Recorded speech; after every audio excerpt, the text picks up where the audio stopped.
Hello, YouTube. My name is Alan, and it's that time once again. Let's talk metal. For this episode, I'm going to be talking about a record show that I recently went to in Western North Carolina. They have record shows in North Carolina pretty regularly. This particular event's organized about 3 times a year, maybe 4 times a year sometimes, but it's always in the area of a town called Clemens, which is a little bit to the west of Winston-Salem. So it's in that general triad area of cities. The folks that run it are really nice. They've been doing record shows in the Carolinas for at least 35 years now. Yeah, they're pretty OG about it. And in recent years, the show has been really good for heavy metal. There's been a lot of vendors there with a lot of metal stuff, especially I'd say over the last, 3 or 4 years. There was always some metal at it, but it's definitely been more recently. Now, the last time they had the show was late November of 2024, and I didn't go that time. Just too much holiday stuff, too much work, too many bills. I just ended up skipping at that time. So I hadn't been to the show since the previous iteration, which was in late June or early July, so back in summer of 24. So yeah, been about roughly 9 months since I'd been to a show like this, and some things definitely stood out to me about this show. First off was there was a lot of foot traffic very early in the morning. So a lot of people came out to the show. This one's always hosted like in the event room of like, a Marriott or I forget the exact hotel. It may be a Ramada, but it's that kind of show. So you usually end up with something like 40 vendors in the neighborhood of like maybe 60 to 80 tables. So it's not like gigantic. It's not filling up, any kind of, coliseum or something like that. But from my experience, it's a pretty typical size for record shows in the southeastern U.S. And the place was very, very busy. You had a lot of people coming out shopping, and it wasn't one of those where it kind of gradually built up during the morning. These record shows are usually on Sunday mornings, and sometimes you'll see things a little slow at first and then the, starts to pick up closer to lunchtime. But this one was really full within the first 30, 45 minutes of the doors opening. Now, while there were a lot of people looking around, something I did notice over the course of the day is that while people were shopping and people were buying records, people weren't buying a ton of records. In lots of other shows I've been to in recent years, you would often see people with, thick stacks of LPs or, big handfuls of CDs looking to buy lots of stuff at once. At this show, it felt like people were, picking and choosing a lot more, that most people were buying one or two records at a time. And people seemed to be looking for maybe for more specific things as well when they were talking to vendors. They weren't just asking like, do you have any heavy metal? They would be asking like, do you have any of this artist or do you have this particular album? And if the vendor didn't, the person was kind of moving on to the next table. So people were looking to buy things, but they weren't looking to buy in bulk necessarily. They were looking for kind of specific items. As far as the vendor side of things went, something I noticed pretty quickly was that while the event was full, I think there was only one table in the entire place that didn't have anybody set up on it. So there were lots of vendors present, but a lot of them were selling very, very generic stuff. Lots of tables where, just boxes of unsleeved records with, a piece of paper stuck on front that says, all records, this box $1. All records, this box $3. And as you flip through them, they were very much the kind of stuff you'd expect to find at, flea markets or garage sales. Lots of, random 70s and 80s, country records, religious records, holiday records, kind of very generic pop rock records. Um, Not stuff that I find particularly interesting. And speaking with some of the vendors, it sounds like they did fairly well on the day. Nobody said it was like the best show they'd ever set up at, but folks seemed, happy with the amount of customers that they had. But I did notice that, yeah, there were a lot of people just kind of selling, bulk generic stuff. And this carried over into metal as well. Some of the vendors that have typically been setting up there in recent years weren't at this event. People can't set up at every show. Sometimes you've got other conflicts. It makes sense. But there was noticeably a little bit less metal this time around.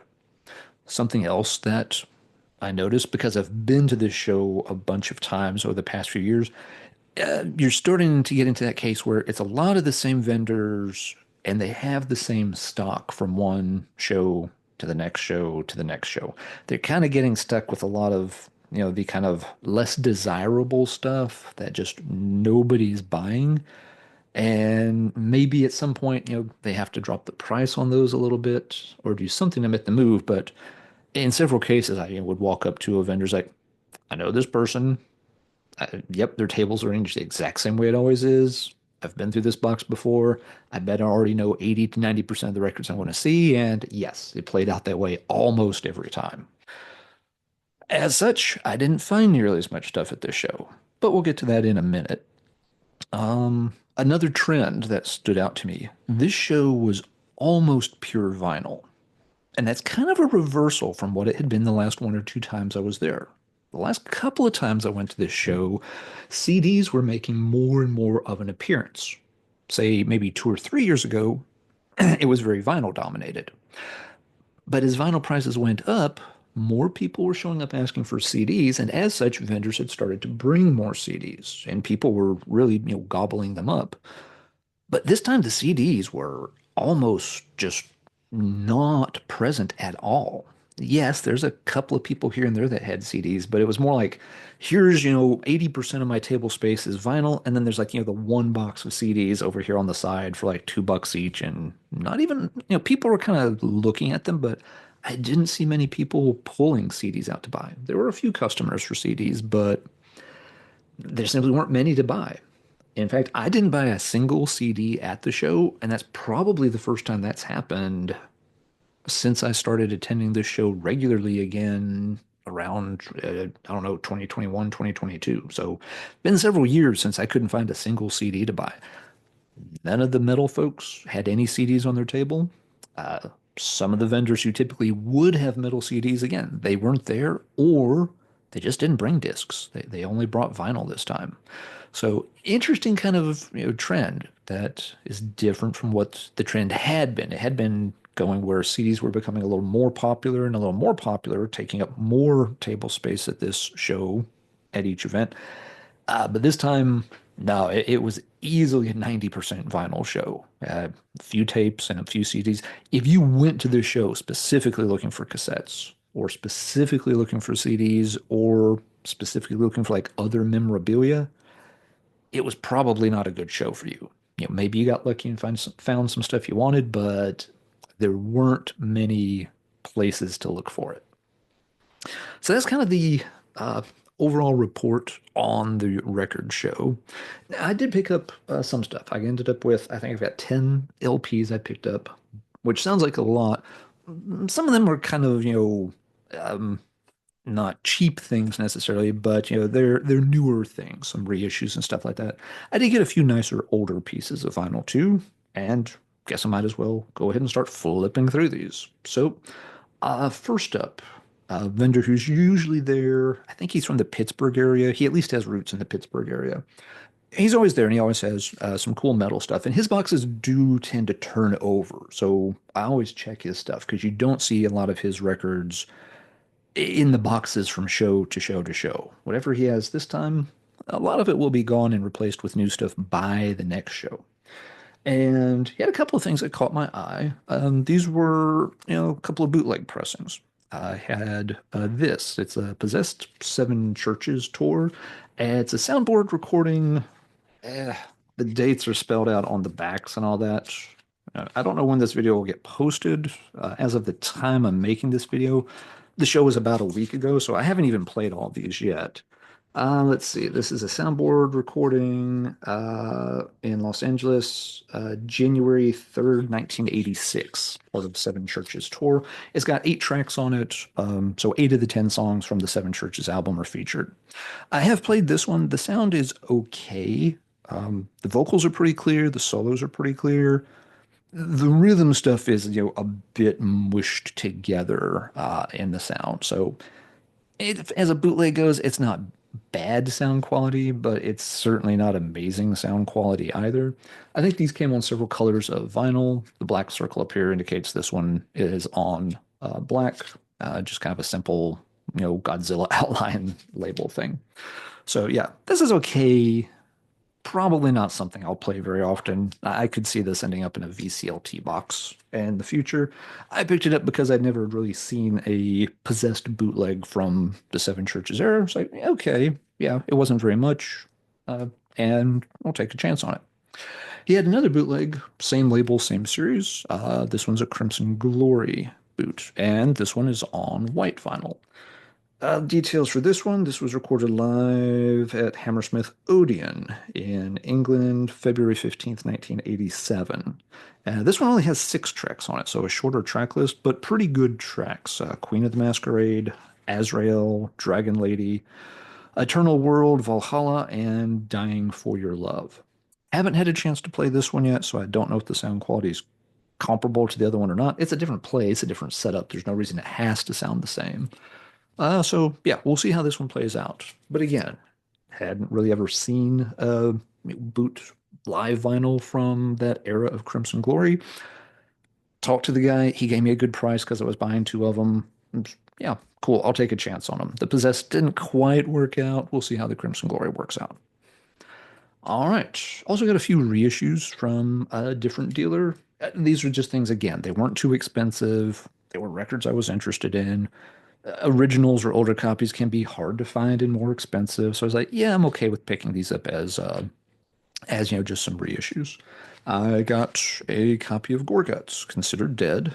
This is a reissue on splatter vinyl. It's mainly clear vinyl with some black and green. I'll slide it out here and show it as I talk. Uh, this was one of the albums that just always slipped through my fingers back when I was a kid. I would be in the record bar or Camelot. I'd have the cassette in my hand. I'd never heard the band, so it was going to have to be a blind buy. And, I'd look around and it seemed like I always found some other tape I wanted a little bit more, and I didn't have money for both. So I never picked up Consider Dead back in the day. And yeah, here's what the splatter vinyl looks like. It's not bad. I wish they had used the pink or one of the other colors as a base instead of clear. It might have looked a little cooler with like the green or the pinkish color as the base and then all the other colors splattered on that, but still looks all right. So yeah, I had never actually owned a physical copy of Considered Dead. Just always had to be the one tape that got left behind because never had quite enough money to buy, that one extra cassette tape back then. So yeah, Considered Dead, eh, it doesn't have the best reputation in death metal circles. It's kind of funny. A lot of people like it a lot. Yeah, even the guy I bought it from was just like, "Oh, that's such a good album." Like, yeah, it's cool. I like it. But compared to what Gorguts did later, this one does come across as very basic. And even Luc Lemay is openly admitted this was very influenced by what the Florida bands were doing before him. Um, and as such, it's a very competent piece of death metal history from the early stages. But this one also kind of gets cited as the point where you were starting to get more and more bands that just had kind of a samey sound at the time. Monty Connor, who was in charge of Roadrunner back in the day, in interviews and stuff, he when they're talking about death metal getting oversaturated, Gorguts is usually one of the bands he mentioned is like, yeah, maybe I shouldn't have signed some of those bands like Gorguts. That I got a little carried away and Gorguts and stuff. Some of those bands like Gorguts, it's always one that's on his list. Maybe I shouldn't have given them a deal. In the long run, of course, I think it worked out well. There are a lot of people that like the album, and I like the album. But at the same time, I can readily admit that it didn't redefine the genre. It wasn't the best album of the year or anything like that. It's just a very solid, competent example of that very early 90s death metal sound.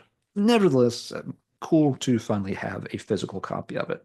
I've looked at even the recent reissues are really stupidly expensive. Older copies, of course, are very expensive. So when I saw them, like, you know what, I'm perfectly happy just, yeah, pick this up and move on with my life. Same vendor again had some other cool reissues, so I kind of got a deal because I got several of them. Uh, got a reissue of From Enslavement to Obliteration.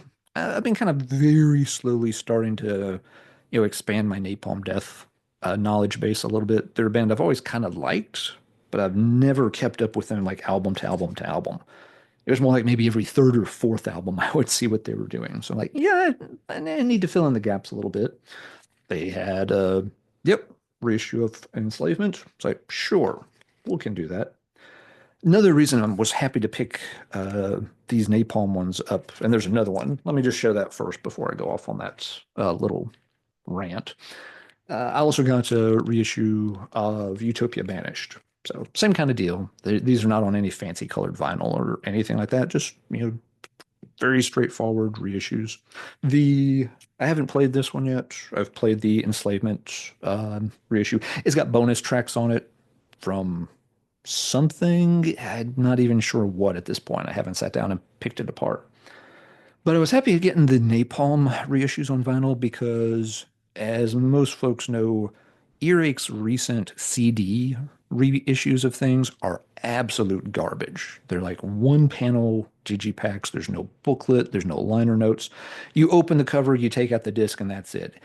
It is as close to a disposable piece of music as you can have on a physical medium, and I despise them. I think it's a real shame that Earache doesn't put a little more effort into their CD reissues. Why should I buy their CD reissues? It's literally not barely half a step better than just, downloading the music or listening to MP3s of it. You're giving me nothing in terms of the packaging. Come on, Eric, you can do much better than that. I actively avoid any earache reissues. I'll be looking for something like, oh yeah, I'd like to pick that up. Oh, they've got it maybe on Amazon or something. Oh, wait, that's on earache. No. I bought one or two of those.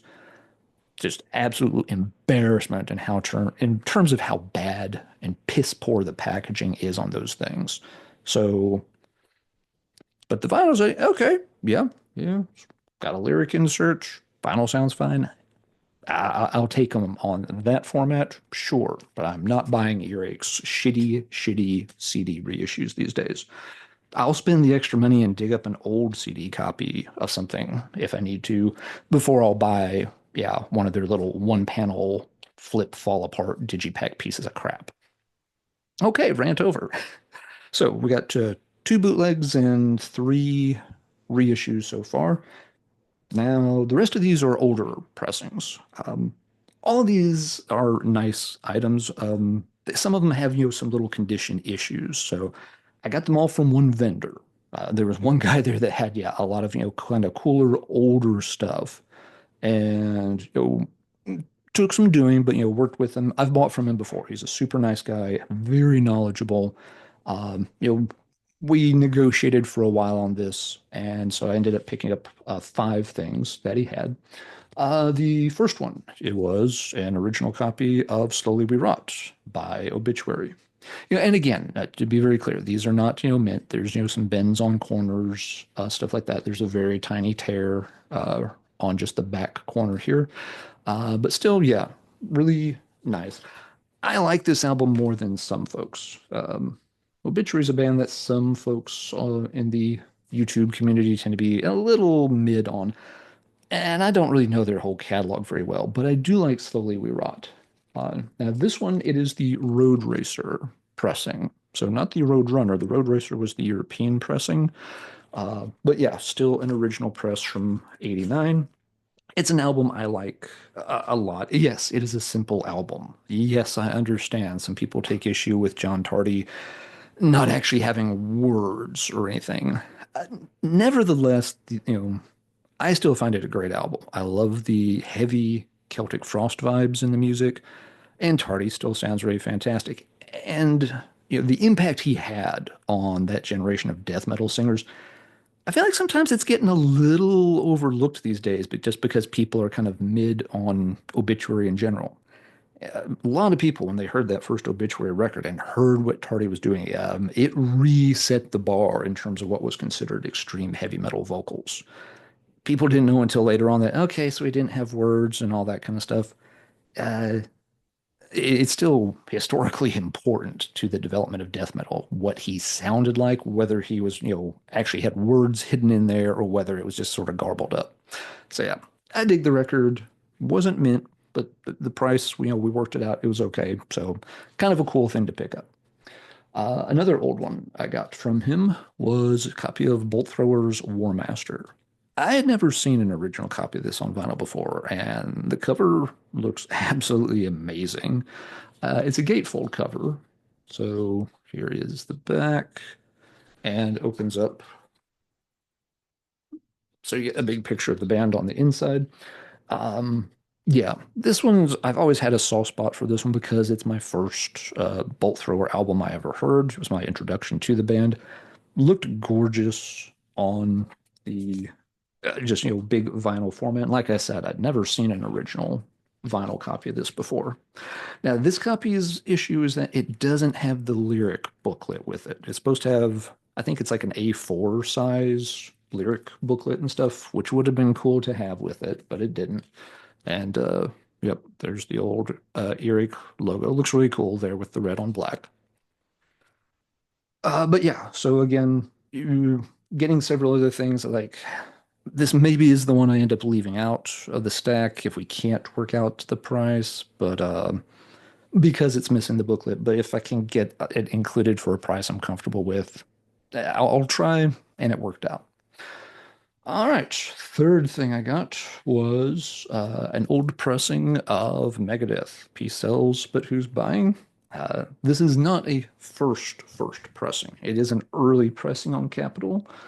Let's see. Here's had the inner sleeve with it with the Vic artwork, which I like.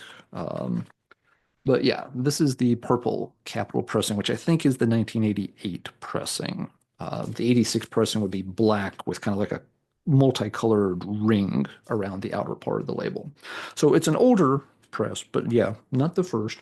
Again, cover has some dings and stuff like that. This one has one scratch on it. It does not affect the sound at all. I've already played it, and it played through just fine. One of my favorite thrash albums. One of my favorite Megadeth albums. That one, most people, of course, are going to pick Rust in Peace, but I really like Peace Sells. Most days I might reach for it just right before Rust in Peace, which, no slack. It's on the wall back there, too. Now, I misspoke earlier when I said all these came from one person. The Megadeth came from a different dealer, someone else that I knew. So that was just he had a really nice box of records, stuff like Omen, Savage Grace. He just didn't have anything else I needed. But he had the Megadeth. He had it for a pretty good price. And I figured if I made him a reasonable offer, I could get it a little bit cheaper, which I did. So it worked out well. So the Megadeth did come from someone else. Bolt Thrower and the Obituary came from one person, along with the last two ones that I'll show here. This one I was a little back and forth on, but it did end up including it in the purchase. This is, of course, Creator's Pleasure to Kill. Nice original copy of it. This one has a few condition issues that are a little more noticeable. Right away, there's, a little tear up here from where there was a sticker somebody didn't take off very carefully. And unfortunately, with it being on the black part of the cover, it shows up really noticeably right there. So it's like, that stinks. The rest of the cover is in pretty good shape. Again, there's little bends and stuff along the edges, little creases. Nothing that's a deal breaker. Do wish it didn't have that one little tear spot on it. Had the original inner sleeve with it, which is always, just kind of a nice little bonus. So yeah, you can kind of see what else was in the Noise catalog at the time. This one did have a pretty noticeable scratch at the beginning of side two, and the dealer pointed it out to me really quickly. He's really upfront when there's a condition issue. He's like, "Yeah, that one does have a scratch." He and I both kind of checked it with like our finger. I was like, "That one." He's like, "That one, you can feel it." He's like, "It may cause the record to pop some. I don't know for sure." I played it this morning, and actually, it plays absolutely fine. It doesn't make a single pop at all. I was expecting it to have some background noise as I went through the first track on side two, because yeah, the scratch is noticeable, but nope, it's fine. And yeah, an old Noise pressing. Noise, of course, being one of the labels near and dear to my heart. I was mainly, I found all the Metal Blade stuff much easier as a kid because they were US releases. But Noise, of course, had a killer roster, and I picked up a lot of stuff. Creator was a band I was late to. Um, but yeah, I've been slowly picking up some stuff here and there, and Pleasure to Kill is a monster. I love that album now. Then the last thing I got from that vendor was another piece of Creator vinyl, a copy of the Out of the Dark EP. And he had two copies of this. I looked at the first copy, it was pretty nice. Then he had another copy. I'm like, that's a weird thing to have two copies of. But this one is actually limited edition on red vinyl. And I looked at the sticker. I'm like, they made that on red vinyl? I was completely unaware of this. I wondered at first, I'm like, is this a reissue on red vinyl? Well, no, actually, it's not. It's got the old original inner sleeve with it again. Very cool. And yeah, I pulled the record out of the jacket and well, here we are on red vinyl. So he had one copy on black vinyl and one copy on red vinyl.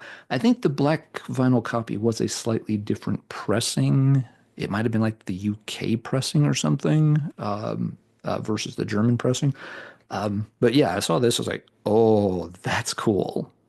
That one's definitely coming home with me. And this one is probably in the nicest condition of any of the things I picked up too. So yeah, as I said, it took some negotiating, but he's a really nice guy to work with. He has, probably the biggest metal selection of any of the vendors at this show. A lot of the stuff, he's got a little bit of everything. He's got some, reissues. He's got some live stuff. He has some non-metal music as well. So he gets a lot of foot traffic at his tables, but he also has some really, really cool OG vinyl. Probably the coolest thing that he had, or at least the most expensive, he did have an original pressing of Danzig 2 Lucifuge. And several people were, stopping to look at that and ask about that. I think he had it tagged at like 450 bucks. Those old Danzig vinyl LPs are really expensive these days. I saw it just like that's super cool. I'm not in the market to pay 400 or 500 bucks for a Danzig record. Love the record. I'm fine with my old CD copy that's back there on the wall. He had a lot of other cool items as well. These were the ones that I was like, yeah, these are the ones I'm interested in. Worked out a price I was happy with. And so yeah, that was the record show experience. At the end, a pretty good day. Um, the original report made it sound like it was kind of a bad record show, which it wasn't. I had a good time. My folks, my dad, of course, is a record collector. He comes down to that show, so got to see them, hang out with them for a bit. Ran into one or two other people I know as collectors. And yeah, I got, five older pieces of vinyl and two live bootlegs and three reissues, and all for a pretty decent price. So yeah, a decent haul. It's also kind of the about the only stuff I've bought this year. I've been really keeping the purchases under control more. There's one other, pile of stuff that I've bought, but in terms of like ordering stuff, I just haven't been doing it this year. For one thing, I knew this show was coming up, and so I kind of wanted to make sure I saved up some money in case I found more stuff at the show. So yeah, I haven't been, constantly ordering things. I've ordered one CD here, two CDs there. But besides this record show, yeah, and one local collection that showed up, it's, been a relatively quiet year for purchases so far, and I'm quite okay with that. I've got more than enough to listen to. It's going to take me a while to work through all of these. And I'm pretty comfortable, trying not to spend so much money or purchase so much stuff. I've been working on that a lot over the past, 5 or 6 months, trying to dial it back some, trying to keep tabs on that as best I can. But that's going to do it. So now let's talk metal in the comments down below. If you've been to a record show lately, have you noticed any of the same kind of trends I have? Yeah, it was just one show. It could be just kind of a fluke that no CDs were there. Maybe other shows, tons of CDs are showing up. What's your experience with that? Have you found any, cooler older vinyl, or are your record shows becoming more and more reissue dominated? There's nothing wrong with that whatsoever. It's a good, affordable way to pick up stuff. Like I wouldn't buy old original copies of those napalms. Actually, somebody had an original copy of Scum. That wasn't going to happen, not in the budget for that one. But yeah, what kind of stuff are you seeing at record shows in your area when you get out to them? Leave a comment down below. Let folks know your experience. All right, let's wrap this one up. Until next time, everybody take care. And as always, keep banging your head.